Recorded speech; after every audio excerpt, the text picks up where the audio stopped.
The Cat and the Parrot. Once there was a cat and a parrot, and they had agreed to ask each other to dinner, turn and turn about. First the cat should ask the parrot, then the parrot should invite the cat, and so on. It was the cat's turn first. Now the cat was very mean. He provided nothing at all for dinner except a pint of milk, a little slice of fish, and a biscuit.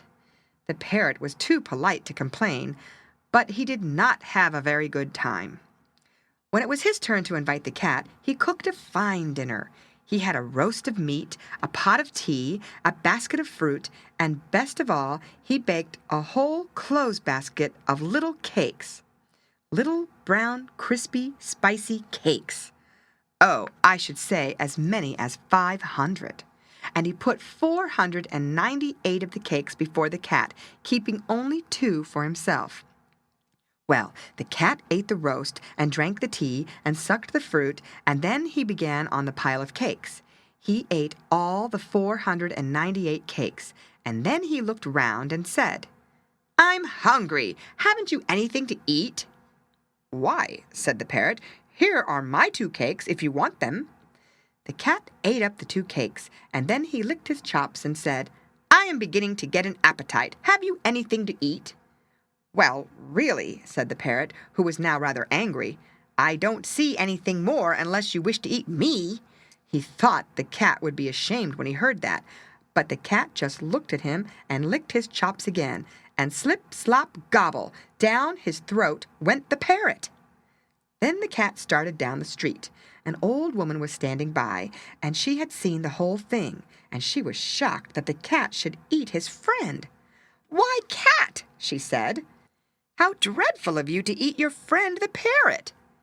"Parrot indeed," said the cat. "What's a parrot to me? I've a great mind to eat you too."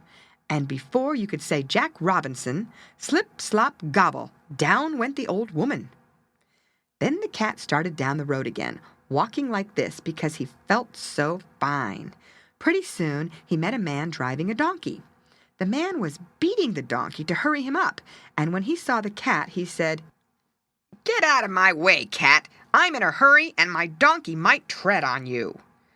"Donkey indeed," said the cat. "Much I care for a donkey. I have eaten 500 cakes. I've eaten my friend the parrot. I've eaten an old woman. What's to hinder my eating a miserable man and a donkey?"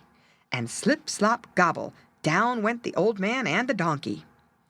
Then the cat walked on down the road jauntily, like this. After a little, he met a procession coming that way. The king was at the head, walking proudly with his newly married bride, and behind him were his soldiers marching, and behind them were ever and ever so many elephants walking 2 by 2. The king felt very kind to everybody, because he had just been married, and he said to the cat, "Get out of my way, pussy, get out of my way. My elephants might hurt you."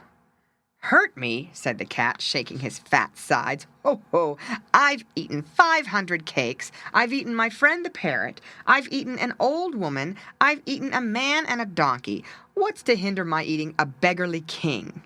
And slip, slop, gobble, down went the king, down went the queen, down went the soldiers, and down went all the elephants. Then the cat went on, more slowly. He had really had enough to eat now. But a little farther on, he met 2 land crabs scuttling along in the dust. "Get out of our way, pussy," they squeaked. "Ho, ho, ho," cried the cat in a terrible voice. "I've eaten 500 cakes. I've eaten my friend the parrot. I've eaten an old woman, a man with a donkey, a king, a queen, his men at arms, and all his elephants. And now I'll eat you too." And slip, slop, gobble, down went the 2 land crabs. When the land crabs got down inside, they began to look around. It was very dark, but they could see the poor king sitting in a corner with his bride on his arm. She had fainted. Near them were the men at arms, treading on one another's toes, and the elephants still trying to form in 2s. But they couldn't, because there was not room. In the opposite corner sat the old woman, and near her stood the man and his donkey. But at the other corner was a great pile of cakes, and by them perched the parrot, his feathers all drooping. "Let's get to work," said the land crabs, and snip, snap, they began to make a little hole in the side with their sharp claws, snip, snap, till it was big enough to get through. Then out they scuttled.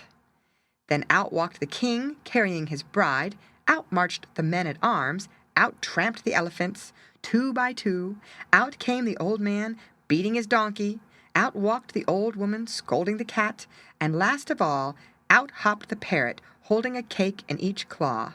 You remember 2 cakes were all he wanted. But the poor cat had to spend the whole day sewing up the hole in his coat. The end.